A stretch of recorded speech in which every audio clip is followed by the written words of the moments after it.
Prime Minister Narendra Modi held delegation-level talks with his Mauritian counterpart Navir Ramkulam as part of his two-day official visit.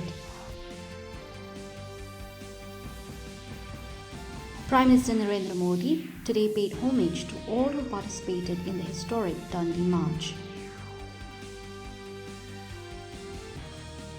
A national review meeting was conducted by the Ministry of Minority Affairs under the chairmanship of Secretary Dr. Chandrasekhar Kumar to assess the implementation and progress of the Pradhan Mantri Jan Vikas Karyakram across states, union territories and central government organizations.